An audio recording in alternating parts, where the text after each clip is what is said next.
سامعین حضرات، السلام علیکم ورحمۃ اللہ وبرکاتہ۔ آج میں آپ کے سامنے ایک عظیم ہستی کو پیش کر رہا ہوں۔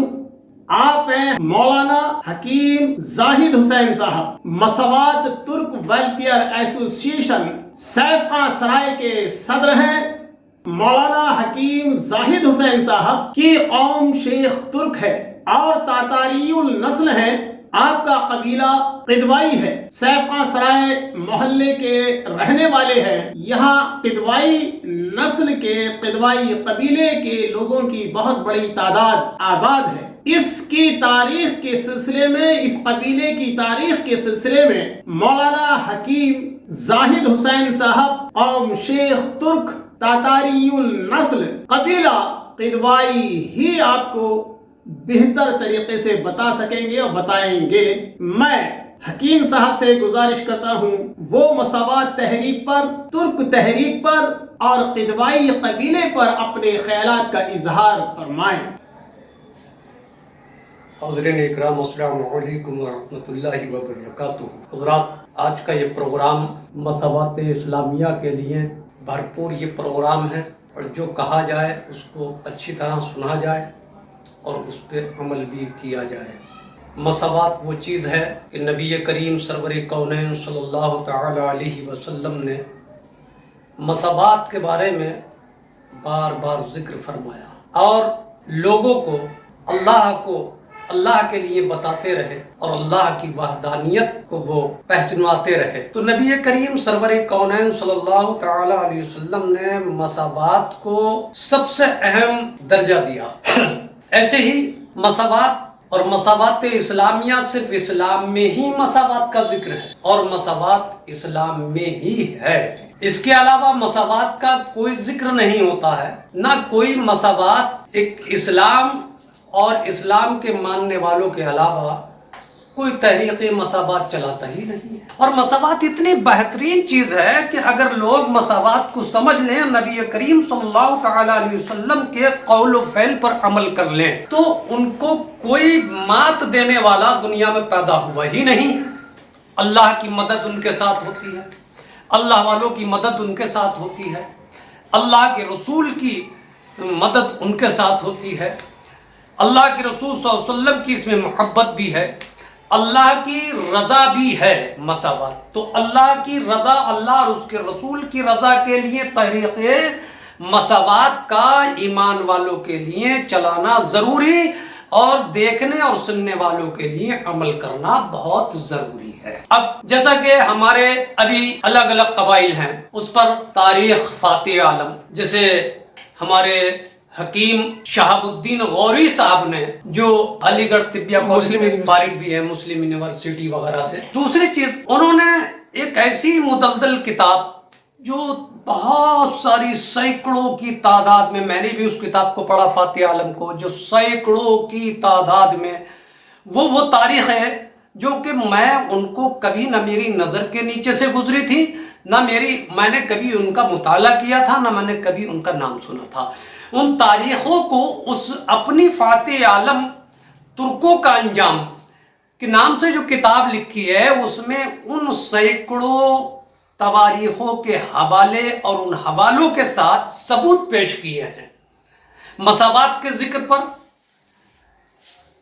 اور اولیاء اکرام کے ذکر پر، اللہ کی وحدانیت پر، اللہ کے رسول سرور کونین صلی اللہ تعالی علیہ وسلم کی ذات گرامی پر، پھر جو لوگ اسلام قبول کیا اور اسلام میں جن کا سب سے زیادہ یوگدان رہا ان کا بھی اس میں ذکر کیا اور بہترین انداز میں ذکر کیا۔ مگر فاتح عالم ترکوں کا انجام جو کتاب لکھی گئی ہے، جو تاریخوں سے مرتب کی گئی ہے، یہ حکیم شہاب الدین غوری صاحب نے اس محنت کو کیا ہے، یہ مساوات کے لیے کیا ہے۔ اور مساوات جب تک مکمل طریقے سے اکٹھا نہ ہو تو کوئی کام ہی نہیں بن پاتا۔ آج لوگ، بہت اچھی بات ہے، ارطغرل غازی بھی دیکھ رہے ہیں، اور ارطغرل غازی کو دیکھنے کے بعد ہی پتہ لگ جاتا ہے. جب کتاب تاریخ فاتح عالم کو پڑھا جائے گا تو ارطغرل غازی دیکھنے میں اور زیادہ مزہ آئے گا. دوسری چیز یہ ہے کہ ارطغرل غازی جو آج چل رہا ہے وہ ایک مساواتی تو ہے، وہ ایک مساواتی ہے کہ انہوں نے سلیمان شاہ کے بیٹے ارطغرل غازی نے محنت کر کے اور اس کئی قبیلے ترکوں کے کئی قبیلے نے محنت کر کے سارے قبائل کو اکٹھا کیا جو ادھر ادھر اپنے اپنے قبیلوں میں ہمیشہ لڑتے رہتے تھے. تو ان ادھر ادھر جو تتر بتر ہوئے ہوئے قبیلے تھے ان کا کام بھی یہی تھا کہ مساوات تحریک چلائی، سب کو اکٹھا کیا اور اکٹھا کرنے کے بعد پھر اپنے گھر میں جو غدار پیدا ہوئے اسلام کے ان سے بھی لڑے، اور پھر جو دوسرے اسلام کے غدار، اسلام اور مسلمانوں کے غدار پیدا ہوئے تھے جن کا ذکر قرآن کریم میں آدھا قرآن انہی کے لعنت ملامت سے بھرا ہوا ہے، جیسے ہم اپنی زبان میں ان کو صلیبی کہتے ہیں، یہودی عیسائی کے نام سے لوگ سمجھتے ہیں. بہرحال آدھے سے زیادہ قرآن یہودی اور عیسائیوں کے ہی لعنت ملامت سے بھرا ہوا ہے اور ان کے اوپر اللہ اور اس کے رسول کی لعنت ہے کیونکہ وہ مسلمان اور اسلام کو نقصان پہنچاتے رہے. اور جب وہ کبھی مسلمانوں کا سامنا نہیں کیا مگر مسلمانوں کو اور اسلام کو مٹانے کی ہمیشہ کوشش کرتے رہے، آج بھی کر رہے ہیں اور یہ کرتے رہیں گے کیونکہ مسلمان اسلام کے دشمن ہیں یہ لوگ. تو دوسری چیز یہ ہے کہ جب اسلام کو نقصان اور مسلمانوں کو پہنچانا ہوا تو تمہیں سے کام لے لیا ان یہودی صلیبیوں نے کہ ان لوگوں نے ایسے مسلمانوں کو، لالچی مسلمانوں کو خرید کر کے غدار بنا دیا. ان کو اشرفیہ دیتے تھے، ان کو پیسہ دیتے تھے، وہ اپنے جا کر کے غریب قبیلوں میں بانٹ دیتے تھے، اسی سے جا کر کے غدار پیدا ہو جاتے تھے. تو اپنے مسلمانوں کو نقصان پہنچانے کے لیے غدار مسلمان ان صلیبیوں نے بنا کر کے تمہارے سامنے کھڑا کر دیا. وہ تو مجبوراً ان کو لڑنا پڑا، جب آمنا سامنا ہو گیا تو لڑنا پڑا، مگر تم میں سے یہ غدار پیدا کر دیے. تو ایسے غداروں سے دور ہو جاؤ اور مضبوط ہو جاؤ، اور اسلام اور مسلمانوں کو اللہ تعالیٰ تقویت عطا فرماتا ہے. جب کوئی گامزن ہوتا ہے کسی کام پر تو اللہ اپنے پیارے حبیب کے صدقے میں ان کو ترقی اور طاقت عطا فرماتا ہے.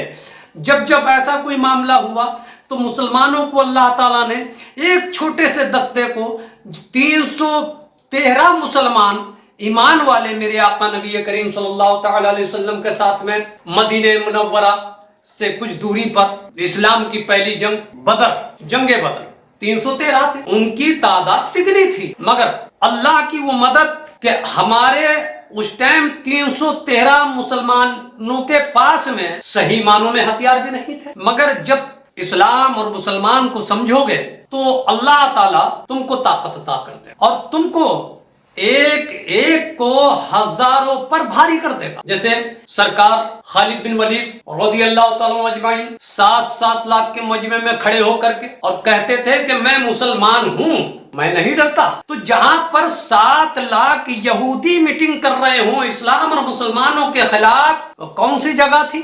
وہی ایران تھا.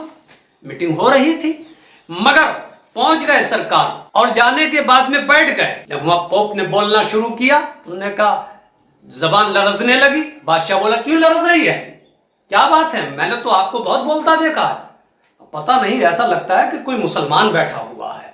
ایک مسلمان کے 7 لاکھ یہودی کے مجمع میں بیٹھنے سے ایک بولنے والے پوپ، تقریر کرنے والے ایک بہترین پوپ کی ان کے زبان لڑکھڑانے لگتی ہو اور وہ یہ محسوس کرنے لگتا ہو کہ کوئی مسلمان بیٹھا ہے، تو خدا کا واسطہ دے رہا ہے، نبی کا واسطہ دے رہا ہے کہ ایسے نہیں اٹھے گا، اس کے نبی کا واسطہ دو. اگر کوئی مسلمان بیٹھا ہو تجھ کو تیرے نبی کا واسطہ، تو اٹھ کر کے کھڑا ہو جا. تو 7 لاکھ یہودیوں کے بیچ میں سرکار خالد بن ولید رضی اللہ تعالیٰ عنہ کھڑے ہوئے اور انہوں نے کہا ہاں انہوں نے کہا تو مسلمان ہے؟ بادشاہ نے کہا نہیں، میں اپنے نبی کا غلام ہوں، میں اپنے نبی کا غلام ہوں. تو غلام جو نبی کا ہو جائے اللہ تعالیٰ اس کو اتنی طاقت عطا کر دیتا ہے. اللہ اکبر. کہہ رہے ہیں تم تو 7 لاکھ ہو، میں نہیں ڈرتا، اگر 14 لاکھ بھی ہوں تو میں اکیلا کافی ہوں، میں اکیلا کافی ہوں. تو اللہ تعالیٰ